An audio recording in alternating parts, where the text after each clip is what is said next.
दोस्तों, आज की कहानी गौतम बुद्ध की एक ऐसी कहानी है जो आपकी लाइफ को बदल देगी। गौतम बुद्ध की कहानियां शिक्षा का एक बहुत बड़ा स्रोत हैं। अपने जीवन भर बुद्ध ने लोगों को एक अच्छा, खुशहाल और भक्तिमय जीवन जीने की शिक्षा दी। गौतम बुद्ध शांत स्वभाव के ज्ञानी पुरुष थे। उनकी दी गई शिक्षा अगर आज का मनुष्य अपना ले तो उसके जीवन की आधी परेशानियां बुद्ध की शिक्षा से ही दूर हो जाएंगी। हमारे जीवन में ज्यादातर परेशानियां हमारे मन और विचारों से ही शुरू होती हैं। जैसे हमारे विचार होते हैं वैसे ही हमारा स्वभाव हो जाता है, और जैसा स्वभाव होता है वैसे ही हमारे कर्म होते हैं। जिस इंसान की सोच अच्छी होती है उसके कर्म अच्छे होते हैं, और जिसकी सोच बुरी होती है उसके कर्म भी बुरे होते हैं। आज की गौतम बुद्ध की कहानी के जरिए आप समझेंगे कि जीवन में हमें किस तरह की सोच के साथ जीना चाहिए ताकि हम खुद को परेशानियों से दूर रख सके और बिना सर पैर के वाद विवाद में ना पड़े। तो चलिए आज की कहानी शुरू करते हैं। एक बार की बात है, गौतम बुद्ध प्रवचन देने के लिए किसी गांव में गए थे। उस गांव में लगभग सभी लोग गौतम बुद्ध को बहुत मानते थे और उनके बताए सतमार्ग के अनुसार जीवन जीते थे। उसी गांव में एक गरीब औरत थी जो बुद्ध को बहुत मानती थी, लेकिन उस औरत का पति बुद्ध को पसंद नहीं करता था। वो हमेशा गौतम बुद्ध की बुराई करता। उसका मानना था कि बुद्ध ढोंगी है और माया करके लोगों को बस में कर लेता है। एक दिन उस औरत ने गौतम बुद्ध से बहुत प्रार्थना की और उन्हें दिन का भोजन करने के लिए अपने घर बुला लिया।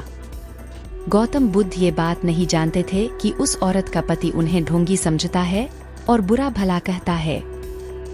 बुद्ध दिन के समय अपने कुछ शिष्यों के साथ भोजन करने उस स्त्री के घर पहुंच गए।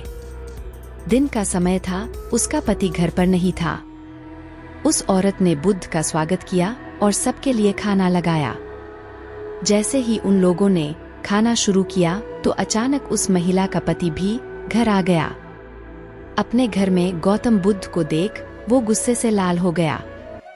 गुस्से में आकर उसने बुद्ध और उनके शिष्यों को बहुत बुरा भला बोला और उनके पास रखा भोजन भी फेंक दिया। गौतम बुद्ध ये सब देखकर सिर्फ मुस्कुरा रहे थे।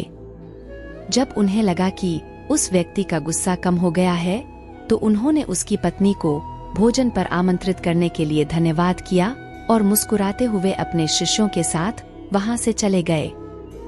भगवान बुद्ध का ऐसा स्वभाव देखकर उस व्यक्ति को मन ही मन बहुत शर्मिंदगी महसूस होने लगी।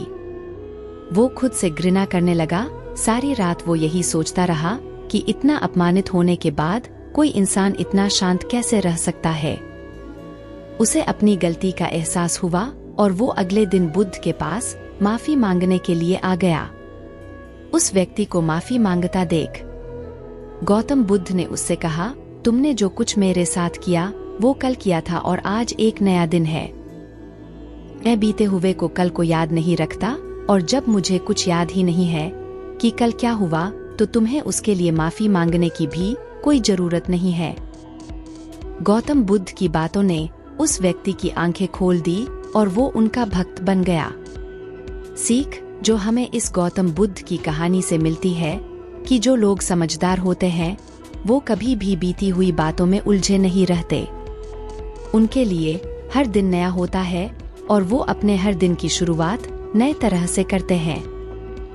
कुछ बातें ऐसी होती हैं जिन्हें भूल जाना बहुत जरूरी होता है, वरना वो बातें हमें अंदर ही अंदर खा जाती हैं। लेकिन बहुत से लोग ऐसे होते हैं जो पुरानी बातों को भूल नहीं पाते, बार बार उनके बारे सोचते रहते हैं। पुराने बातें या यादें अगर अच्छी हैं तो कोई समस्या नहीं है, लेकिन अगर वो बुरी हैं और बार बार याद आती है या आप खुद उन्हें बार बार सोचते हैं तो वो बातें डर, डिप्रेशन, गुस्सा या फिर बदलेजा रूप ले लेती हैं। ऑफिस में बॉस की डांट, ब्रेकअप का गम, स्कूल में टीचर की मार, रास्ते में हुई किसी से बहस, इन चीजों को आप जितनी जल्दी भूल जाएं उतना ही बेहतर है। ऐसी चीजों को हम जितना याद करते हैं ये हमारे दिमाग में उतना ही नेगेटिव असर डालती हैं और बार बार हमें कुछ गलत करने पर मजबूर करती हैं। इसलिए बीते हुए कल में हुई ऐसी बातों को भूलना सीखो जो आपके भविष्य को खराब कर सकती हैं। जो बीत गई सो बात गई, ऐसा सोचकर अपनी जिंदगी को पॉजिटिवली जियो। दोस्तों, उम्मीद है कि यह कहानी आपको पसंद आई होगी। ऐसी ही और कहानी के लिए मेरे चैनल को सब्सक्राइब करके वीडियो को लाइक जरूर करें।